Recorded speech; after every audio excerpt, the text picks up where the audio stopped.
तो भाई लोग कैसे हो। आज मैं आप लोग के सामने ड्रैकुला का अंत का अगला भाग लेके आया हूँ। नागराज सुपर कमांडो ध्रुव की स्टोरी है। चलिए कहानी स्टार्ट करते हैं।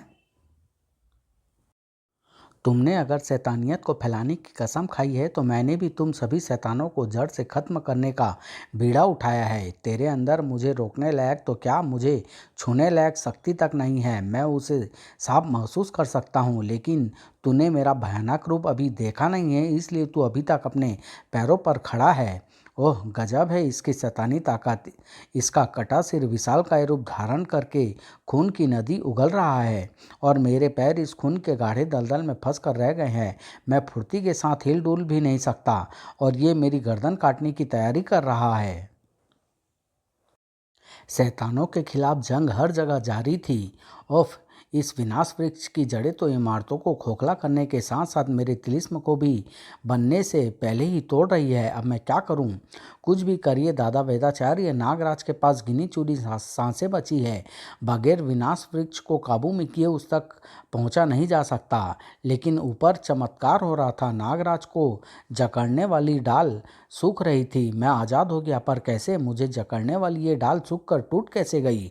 ओह समझा, मेरे विष ने इस डाल के जीवन द्रव्यों को नष्ट कर दिया है। यानी मेरा विष इस वृक्ष पर असर डाल सकता है, इसको सुखा सकता है। विनाश वृक्ष ने अपनी तबाही का क्षेत्र फैलाना शुरू कर दिया था। बचिए वेदाचार्य, अब इस वृक्ष ने अपने वैम्पायर गुणों को दिखाना शुरू कर दिया है। अब ये बेजान चीज़ों को विनाश करने के साथ साथ जिंदा लोगों पर भी हमला कर रहा है। तुम कैसे बच गए नागराज? मेरे विष से इसकी डाल सूख कर टूट गई। इस वृक्ष को मेरा विष मार सकता है। जैसे ड्रैकुला मुझे काट कर गल गया था, वैसे ही ये वैम्पायर वृक्ष भी मेरे संपर्क में आने से सूख जाएगा। अगर ऐसा है तो जल्दी करो नागराज। अगर ये वैम्पायर गुण दूसरे पेड़ों में फैल गए तो गजब हो जाएगा। एक बात और, अभी तो विनाश वृक्ष द्वारा काटे गए ये इंसान तिलिस्म के कारण सुरक्षित है, लेकिन जब तिलिस्म टूटेगा तो थोड़े बहुत इंसानी वैम्पायर्स को तो हम संभाल लेंगे, लेकिन अगर संख्या ज़्यादा हुई तो मुसीबत और बढ़ जाएगी। अगर इस विनाश वृक्ष को थोड़े समय तक और छोड़ दिया गया तो वैम्पायरों की तादाद बेहिसाब बढ़ जाएगी। ओह, अब यह अपनी जड़ों के साथ साथ पत्तियों का प्रयोग भी गोलियों की तरह कर रहा है। हम तिलिस्मी शक्ति की मदद से जितने इंसानों को बचा सकते हैं बचाएंगे। तुम विनाश वृक्षों से निपटो। नागराज ने खतरनाक योजना बना ली थी। इसकी एक डाल या जड़ में विष छोड़ने से विष पूरे वृक्ष में नहीं फैल पाएगा, सिर्फ वह जड़ या डाल सूखकर वृक्ष से अलग हो जाएगी। मुझको इस विनाश वृक्ष के मुख्य तने तक पहुंचना होगा और उस तने में घुसने का रास्ता बनाकर अपने पूरे विष को उस तने में उगल देना है। ऐसा करके मैं निश्चित रूप से अपनी जान गंवा बैठूंगा, लेकिन मेरी एक जान हजारों निर्दोषों की जान बचा लेगी। विनाश वृक्ष को आने वाले खतरे का आभास हो गया था। उसकी डालें आगे बढ़ बढ़कर नागराज का रास्ता रोक रही थी, लेकिन नागराज भी इस बार सतर्क था और इस बार विनाश वृक्ष का शिकंजा उसको जकड़ नहीं पा रहा था। मैं इसके मुख्य विशाल तने तक पहुंच गया हूं। अब बस मुझको इसके अंदर जाने का रास्ता तैयार करना है। ध्वंसक सर्प के गुच्छों ने विनाश वृक्ष के विशाल तने में एक सुरंग बना डाली। अब ये वृक्ष मुझको अपने तने में दबाकर मेरा कचूमर बना डालेगा और मेरा विष इसके तने में घुसकर इसको नष्ट कर देगा। और विनाश वृक्ष द्वारा उस सुरंग को बंद कर पाने से पहले ही नागराज उस सुरंग में प्रविष्ट हो चुका था। लेकिन नहीं नागराज, मैं तुमको विष से इस वृक्ष को नष्ट नहीं करने दूंगा। ओह, मुझको यह पता होना चाहिए था कि इस विनाश वृक्ष के पीछे जिसका भी हाथ है वह मुझको रोकने की कोशिश जरूर करेगा। रोकना तो पड़ेगा ही नागराज, क्योंकि तुम जो कुछ करने जा रहे हो वह तुमको नहीं करना चाहिए। शैतानों के हिसाब से तो तुम्हारी भाषा काफ़ी अच्छी है, लेकिन तुम्हारे इरादे नेक नहीं हैं। अब या तो तुम खुद इस विनाश वृक्ष को खत्म कर दो या मैं तुमको मारकर इसको खत्म कर दूंगा। नागराज एक शैतान से जूझने जा रहा था और ध्रुव एक दूसरे शैतान से जूझ रहा था। ओह बाल बाल बचा, वरना इसकी तलवार मेरी गर्दन ले उड़ती। इस गाढ़े खून से छूटने का इंतजाम करना ही पड़ेगा। मुझे छुटकारा तो मिल सकता है। तू खून के तालाब में डुबकी लगाकर बचना चाहता है, लेकिन तू ऐसा करके मेरे जाल में और भी फंसता जा रहा है। मैं तेरे जाल में इसलिए फंस रहा हूँ ताकि मैं आज़ाद हो सकूँ। कमाल है, तू आज़ाद हो गया, पर कैसे? इस कार में भरे पेट्रोल की मदद से, स्टार ब्लेड की मदद से मैंने कार की टंकी तक पहुंचकर उसको काट डाला और पेट्रोल ने रिस कर मेरे आसपास के खून को अपने अंदर घोलकर इतना पतला कर दिया कि मैं आज़ाद हो सकूं। ध्रुव की इस छोटी सी जीत ने चंडिका और ब्लैक कैट का हौसला वापस ला दिया था। हमको ध्रुव की मदद करनी होगी, इस शैतान को या तो मारना होगा या फिर वापस नर्क जाने के लिए मजबूर करना होगा। दोनों ही काम असंभव लगते हैं चंडिका, लेकिन फिर भी कोशिश तो करनी ही होगी। तुम ध्रुव की मदद करो, मैं कैड बमों से इन सिरकटों को आगे बढ़ने से रोकती हूँ। वाह ध्रुव, ये आइडिया अच्छा है, इसके शरीर से निकले हथियार शायद इसको मार सके। मैं भी यही सोच रहा हूँ चंडिका, लेकिन ये कमाल का योद्धा है। मुझे 25 दुश्मनों ने घेर घेर कर मारा था और वह भी धोखे से। तुम तो सिर्फ 2 हो और वह भी नौसिखिए योद्धा। जल्दी ही तुम दोनों के सिर तुम्हारे हाथों में होंगे और तुम लोग भी मेरे गुलामों में शामिल हो जाओगे। ये जो कह रहा है वह कर भी सकता है और मुझे इसको खत्म करने का कोई भी रास्ता सूझ नहीं रहा है। सबसे पहले इसको घोड़े से उतारना होगा ध्रुव। चंडिका एक बार फिर घोड़े को पलटाने की कोशिश में जुट गई। तभी ध्रुव के दिमाग में वह आवाज़ गूंजने लगी, सिर कटा को नर्क वापस भेजने का सिर्फ एक ही तरीका है, इसके सिर को इसके धड़ से चिपका दो। आकार पूरा होते ही इसके लोक की ऊर्जा इसको वापस खींच लेगी और साथ ही साथ इसके द्वारा गुलाम बनाए गए इंसान भी सामान्य रूप में आ जाएंगे। ये कौन बोल रहा है? कौन कर रहा है मेरी मदद? क्या बड़बड़ा रहे हो ध्रुव? मुझे नहीं पहचानते? मैं कर रही हूँ तुम्हारी मदद। तुम नहीं चंडिका, कोई और। खैर जाने दो। सुनो, एक तरीका है इसको यहाँ से रवाना करने का। ध्रुव चंडिका को वह तरीका बताता गया। ठीक है, मैं इसका ध्यान बटाती हूँ, तुम इसके सिर से निपटो। ध्रुव जिस काम को आसान समझ रहा था वह वास्तव में काफी मुश्किल था। खोपड़ी ने विशालकाय रूप धारण कर लिया है। ओह, जिस सिर को मैं ठीक से पकड़ तक नहीं पा रहा हूँ उसको मैं सिर कटा के धड़ से जोड़ूंगा कैसे? और अभी ये मुझे चबा जाता। जो करना है जल्दी करो ध्रुव, मैं ज़्यादा देर तक अपना सिर नहीं बचा पाऊंगी। ध्रुव की तो किसी अनजान शक्ति ने मदद कर दी थी, लेकिन नागराज की मदद करने वाला शायद कोई नहीं था। हार मान लो नागराज और वापस चले जाओ। मैं तुमको जिंदा रहने का एक मौका दे रहा हूँ। तुम मुझको न तो मार सकते हो और न ही हरा सकते हो, क्योंकि तुम्हारा विष किसी की जान तो ले सकता है, लेकिन मेरे जैसे परलोकवासियों के पास जान होती ही नहीं है। फिर हमसे तुम भला क्या लोगे? अगर मेरे पास तुम्हारा नुकसान कर पाने की क्षमता न होती तो तुम मेरे सामने आकर मुझे सलाह देने की तकलीफ ना करते। जाहिर है कि मैं तुमको नुकसान पहुंचा सकता हूं, बस मुझको यह पता करना है कि वह नुकसान मैं तुमको कैसे पहुंचा सकता हूं। अरे मेरा वार इसके आर पार निकल गया। सोचो नागराज, सोचो। जब तक तुम्हारे होश सही सलामत है तब तक मुझे हराने का तरीका सोचो, क्योंकि उसके बाद जब तुम बेहोश होगे तो शायद कभी होश में नहीं आ पाओगे। विनाश वृक्ष के कहर को वेदाचार्य और फैसलेस ने कुछ हद तक नियंत्रित किया हुआ था, लेकिन समय बीतने के साथ साथ विनाश वृक्ष और विशाल भी होता जा रहा है और इसकी शक्तियाँ भी बढ़ रही है। जल्दी ही हमारी तिलिस्मी शक्तियाँ इस पर बेअसर साबित होगी। नागराज जल्दी कुछ क्यों नहीं करता? नागराज एक अनोखे शैतान से जूझ रहा था। हार मान ले नागराज, अभी भी मैं तुझे जिंदा छोड़ सकता हूँ। वापस लौट जा, तुम में शैतानों से निपटने लायक शक्ति नहीं है। अगर मेरे वार तेरे शरीर के आर पार हो जाते हैं तो इसका मतलब यह नहीं है कि मैं तुझे मार नहीं सकता। इसका मतलब सिर्फ इतना सा है कि अब मुझे अपने वार करने का तरीका बदलना पड़ेगा। ये क्या तेरे सर्प मेरे आर पार नहीं हुए, बल्कि मेरे सिर के अंदर पहुंचकर रुक गए हैं। ये गोली या भाले का वार नहीं है जो हवा में रुक ना सके। ये मेरे ध्वंसक सर्पों का वार है जो तेरे सिर में घुसकर उस समय का इंतजार कर सकते हैं जब तक ये फटकर तुझे फाड़ नहीं देते। मैं कितनी बार कह चुका हूँ पर तुम सुनते ही नहीं। तुम हम शैतानों को नहीं मार सकते नागराज। अब देखो मेरी एक और शक्ति जिसका तुम्हारे पास कोई जवाब नहीं होगा। देखो मैं समय की गति को कम कर सकता हूँ। वह इसने अपने अलावा चारों तरफ हर चीज़ की गति को कम कर दिया है।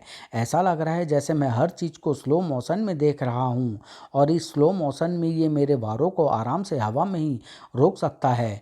लेकिन मैं इसके वारों से नहीं बच सकता क्योंकि इसकी गति सामान्य ही बनी हुई है। ये तो शुक्र है कि मेरे सोचने की गति सामान्य है, वह धीमी नहीं हुई है। ऐसा है तो इस पर विचार तिरंगों का वार करो, मानसिक शक्ति का प्रयोग करो नागराज। पर कैसे देव कालजयी के नाक फनी सर्प। मैंने तुमको एक बार बताया था कि हमारे अंदर कई अद्भुत शक्तियां हैं और सही वक्त आने पर तुमको एक एक करके उन शक्तियों का पता चलता जाएगा। उनमें से एक शक्ति ध्वंसक सर्पों का पता तुमको सही समय आने पर बताया गया था। अब तुमको एक नई शक्ति बताने का समय आ गया है। ये देखो, ये तिस्क सर्प है। इसके अंदर मानसिक ऊर्जा को कई गुना बढ़ाने की क्षमता है। ये तुम्हारे मस्तक पर लटक कर तुम्हारे मानसिक रूप को तुम्हारे शरीर से अलग कर देगा। तुम्हारा ये मानसिक रूप इन शैतानों से निपटने में सक्षम है क्योंकि मानसिक ऊर्जा ही वह शक्ति है जो मृत्यु के बाद भी इन मुर्दा शैतानों के शरीर और रूप को जिंदा रखती है। वाह, लेकिन इस दौरान मेरे हाड़ मांस की के शरीर की रक्षा कौन करेगा? तुम्हारी इच्छाधारी शक्ति नागराज। जब तक तुम मानसिक रूप का प्रयोग करोगे तब तक तुम्हारा शरीर इच्छाधारी कणों में बदलकर अदृश्य रहेगा। पर याद रखना, मानसिक ऊर्जा की एक सीमा होती है। जैसे ही तुम्हारी मानसिक ऊर्जा खत्म होगी वैसे ही तुम्हारा मानसिक रूप गायब हो जाएगा और तुम्हारा सामान्य शरीर फिर से दिखने लगेगा। वह बाद में देखेंगे। फिलहाल तो मुझको इस शैतान को खत्म करके महानगर पर छाए हुए विनाश वृक्ष को खत्म करना है। नागराज का शरीर अदृश्य हो चुका था। अब सामने नजर आ रहा था उसका मानस रूप। तुम्हारा स्पर्श मुझे जला रहा है। ये तो सिर्फ शुरुआत है। अभी मैं तुमको नर्क वापस जाने का रास्ता दिखाऊंगा। तुम मुझे तकलीफ पहुंचा सकते हो लेकिन मुझे नष्ट करने का तरीका कभी नहीं जान सकते नागराज।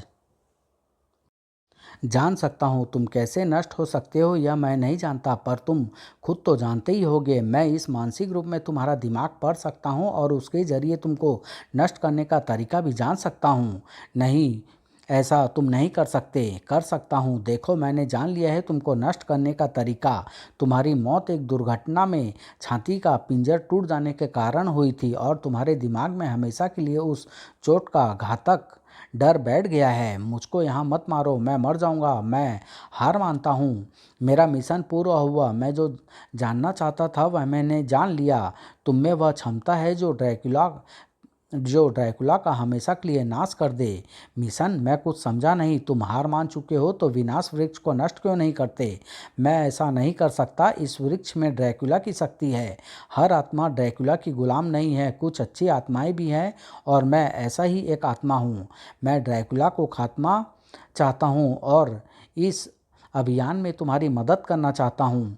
तुमसे लड़ने का मकसद यह जानना था कि तुम वाकई ड्रैकुला का राज खत्म करने की क्षमता रखते हो या नहीं। हो सकता है कि कोई ड्रैकुला की ही चाल हो। मैं तुम्हारी बात का भरोसा कैसे करूं? तुमको यकीन दिलाना तो आसान काम है नागराज। याद करो कि पूरा महानगर तिलिस्म में बंधा है।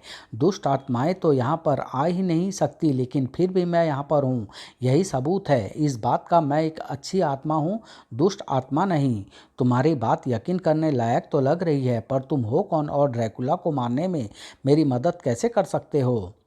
मरने से पहले मेरा नाम गुण सागर था। मरने के बाद आत्माओं की नगरी में मुझे गुण कहकर बुलाया जाता है। ठीक है गुण, ड्रैकुला को मारने का तरीका बाद में सोचेंगे। पहले इस विनाश वृक्ष को खत्म करने का तरीका बताओ। ये तो महानगर को नष्ट करने पर उतारू है। इसको नष्ट करने का सबसे सीधा तरीका तो वही है जो तुम आजमाने जा रहे थे। तुम्हारे विष का इस वृक्ष की नसों में पहुंचना। पर ऐसा करके तुम एक शैतान को नष्ट करके खुद खत्म हो जाते। फिर ड्रैकुला को भला कौन संभालता? मैंने इसलिए तुमको अपना बलिदान देने से रोका था। दूसरा कोई तरीका मुझे भी समझ में नहीं आ रहा है। इसका तो कोई दिमाग भी नहीं है जिसको पढ़कर इसे नष्ट करने का तरीका जाना जा सके। मैं समझ गया इस वृक्ष को नष्ट करने का तरीका, जिससे किसी की जान भी नहीं जाएगी और यह वृक्ष भी नष्ट हो जाएगा। सच, तब तो तुम वास्तव में अत्यंत बुद्धिमान हो नागराज। क्या तरीका सोचा है तुमने? देखते जाओ, बताने की जरूरत नहीं पड़ेगी। पहले मैं अपना मानसिक रूप छोड़कर सामान्य रूप में आ जाऊं। नागराज अपने सामान्य रूप में आकर वेदाचार्य के पास जा पहुंचा। अपने तिलिस्म को तोड़ डालिए वेदाचार्य। ये तुम क्या कह रहे हो नागराज? समझाने का वक्त नहीं है वेदाचार्य। आप तुरंत जाकर महानगर को घेरे हुए अपने तिलिस्म को इस तरह से तोड़िए कि मौका आने पर आप उसको तुरंत जोड़ भी सकें। ठीक है नागराज, मैं ऐसा ही करूँगा। पर तुम कहाँ जा रहे हो? नागपाशा के पास। तुम आ गए नागराज, हमको जल्दी आज़ाद करो। हम विनाश वृक्ष को नष्ट करने में तुम्हारी मदद कर सकते हैं।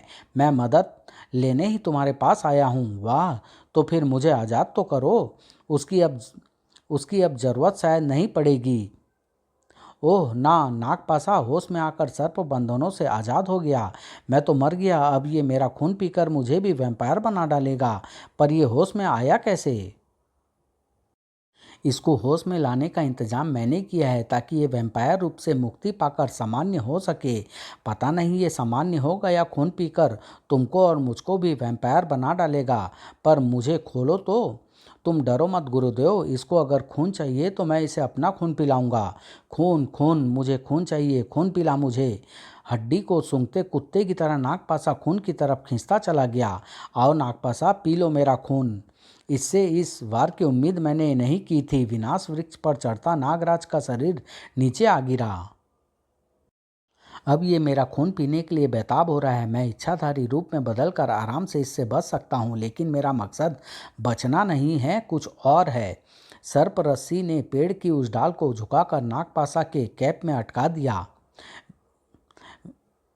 विनाश वृक्ष की ऊपरी डालों पर जा फेंका और जैसे ही सर्प रस्सी खुली, झुकी डाल सीधी हो गई और उसने नागपाशा को हवा में उछालकर खतरे का आभास होते ही विनाश वृक्ष ने नागपाशा को जकड़ने की कोशिश की, लेकिन खून के प्यासे नागपाशा का रास्ता अब कुछ भी नहीं रोक सकता था। नागपाशा, आ पी ले मेरा खून। समझ में नहीं आ रहा है कि नागराज करना क्या चाहता है। अब तो मेरी भी उत्सुकता बढ़ती जा रही है। नागराज की यह योजना लॉरी तक को हिला रही थी। अरे, ड्रैकुला से आने वाली तरंगे एकाएक तेज हो रही है। वह यहीं है, कहीं आसपास ही है। लेकिन मेरा शरीर क्यों कांप रहा है? जरूर ये ड्रैकुला के पास से आने वाली उन पाप तरंगों का काम है जो मुझे तेज हवा में हिलते पत्ते की तरह हिला रही है। अब ड्रैकुला मुझसे नहीं बचेगा। मैं उसको ढूंढ कर ही रहूंगी। तिलिस्म में फंसे ड्रैकुला को भी अपने शरीर में बढ़ती ऊर्जा का आभास हो रहा था। मुझे शक्ति मिल रही है। मेरी शक्तियाँ फिर से वापस आ रही है। अब ये तिलिस्मी प्राणी मुझे रोक नहीं पाएंगे। मैं इस तिलिस्म को तोड़ कर इस गैस से आज़ाद होकर ही रहूँगा। नागराज की विनाश वृक्ष को नष्ट करने की योजना खतरनाक रूप लेती जा रही थी। इसलिए नागराज को अपनी योजना को जल्दी से जल्दी पूरा करके इस खतरे को आने से पहले ही टाल देना था। मैं नागपाशा को खींचकर विनाश वृक्ष के सबसे ऊपरी हिस्से तक तो ले आया हूँ। अब विनाश वृक्ष के मुख्य तने में एक वैसा ही रास्ता बनाना है जैसा मैंने पहले बनाया था। ध्वंसक सर्पों ने विनाश वृक्ष का जड़ चुका सीमा एक बार फिर फाड़ डाला और अपनी तरफ कूदते नागपाशा के शरीर को नागराज ने उसी दरार के अंदर जाने का रास्ता दिखा दिया और नागराज के अंदर गिरते ही दरार बंद होती चली गई। ओह, नागपाशा को तो विनाश वृक्ष आराम से निगल गया और नागपाशा कुछ भी नहीं कर पाया। नागराज तो अच्छा इंसान है, फिर उसने जानबूझकर नागपाशा को मौत के मुंह में क्यों धकेल दिया? गुण के दिमाग में मचलते सवाल का जवाब उसको लगभग तुरंत ही मिल गया। ओह, विनाश वृक्ष बड़ी तेजी से छोटा होता जा रहा है। ये नष्ट हो रहा है, पर कैसे? देखते ही देखते विनाश वृक्ष वापस धरती में समा चुका था। वेदाचार्य, तुरंत तिलिस्म को फिर से जोड़ दीजिए, जल्दी। अभी जोड़ता हूँ नागराज। पर यह तो कमाल हो गया, विनाश वृक्ष नष्ट कैसे हो गया? राजनगर वापस जाने से पहले ध्रुव मुझसे वैम्पायरों के हमले के विषय में बात कर रहा था। उसने मुझको यह बताया था कि चंडिका से लड़ते वक्त दो वैम्पायर एक दूसरे को आपस में ही काट कर नष्ट हो गए थे। वैम्पायर एक दूसरे के शरीर का जीवन द्रव नहीं पी सकते, मेरे पास इस वक्त सिर्फ एक ही वैम्पायर था, नागपाशा। बस मैंने दोनों को आपस में ही भिड़ा दिया और दोनों गलकर नष्ट हो गए। अब पेड़ तो वापस नहीं आ सकता, लेकिन नागपाशा ने अमृत पिया हुआ है। वह फिर से जिंदा होकर उठ खड़ा होगा, लेकिन आप अपना तिलिस्म फिर से जोड़ चुके हैं। अब नागपाशा फिर से जिंदा तो होगा, लेकिन वैम्पायर शक्ति अभी भी उसके अंदर होने के कारण तिलिस्मी शक्ति की मदद से आपको उसे फिर रोकना होगा। तिलिस्मी शक्ति इसको अपने आप रोकेगी नागराज। पहली बार तो इसको तुरंत वश में करने के लिए मैंने इस पर प्रहार किया था। वाह नागराज, अब मुझको पूरा भरोसा हो गया है कि तुम ड्रैकुला को हमेशा के लिए नष्ट कर सकोगे। ये कौन है? ये एक सदात्मा गुण ये ड्रैकुला जैसी दुष्ट आत्मा को हमेशा के लिए नष्ट करने में हमारी मदद करना चाहता है। पहले ड्रैकुला को ढूंढने में हमारी मदद करो, उसको खत्म करना तो बात की बात है। ड्रैकुला को मारने की तैयारी उसके मिलने से पहले ही करनी होगी। एक बार ड्रैकुला सामने आ गया तो तैयारी करने का मौका फिर हमको कभी नहीं मिलेगा। ठीक है, वैसे भी लॉरी अभी ड्रैकुला को ढूंढ रही है। बताओ कि तब तक हमको क्या करना चाहिए? ड्रैकुला के समूल नाश की कोशिश जारी थी, लेकिन सिरकटा जैसे शैतान ऐसा कतई नहीं चाहते थे। बहुत परेशान कर लिया तुम सब ने मुझे। इतनी देर तक मैं किसी जिंदा इंसान से कभी नहीं लड़ा, क्योंकि मुझे इंसानों की गर्दनें काटने में एक पल भी नहीं लगता। अब तेरी गर्दन काटने में भी मुझे एक पल से ज़्यादा नहीं लगेगा। ओह ध्रुव ऐसे अपने मकसद में कभी कामयाब नहीं हो पाएगा, कभी इसका सिर इसके धड़ से नहीं जोड़ पाएगा। मुझे ध्रुव की मदद करनी होगी, इसका ध्यान अपनी तरफ खींचना होगा। नारियल के निशाने ने सिरकटा का ध्यान तो खींच लिया, लेकिन उसके बाद जो हुआ उसके लिए चंडिका तैयार नहीं थी। हिल पाने से पहले ही उसकी गर्दन कट चुकी थी। मेरे गुलामों में एक और गुलाम का इजाफा हो गया। हाँ मालिक, अब अपने सिर को और तकलीफ मत दीजिए। अब इसका शिकार मैं करूँगी, अपनी जमात में शामिल करूँगी इसको। ओह माय गॉड, ये क्या हो गया? चंडिका का सिर कैसे कट गया? इसकी फुर्ती तो बिजली को भी मात दे सकती थी। यह दृश्य मैं नहीं देख सकता। देखने की ज़रूरत है भी नहीं, क्योंकि तेरी आँख तो हमेशा के लिए बंद होने वाली है। मैं सब कुछ समझते हुए भी इस पर वार नहीं कर सकता। मेरी नज़रों में ये अभी भी चंडिका है, मेरी दोस्त। दोस्ती मौत की नदी के उस पार तक ही रहती है। मैं मौत की नदी को पार कर चुकी हूँ। अब मेरा कोई दोस्त नहीं है, सिर्फ मालिक है। मेरा सिर कटा और उसका हुक्म मानना ही मेरा मकसद है। मुझे इसके जैसे ही किसी गुलाम की तलाश थी जो मेरे काम को बोझ हल्का कर सके। अब मैं इस लड़की की मौत की तरफ से निश्चिंत होकर अपने गुलामों की संख्या बढ़ा सकता हूँ, और मेरा पहला शिकार होगी ये लड़की। ब्लैक कैट को इस मुसीबत से अकेले निपटना था।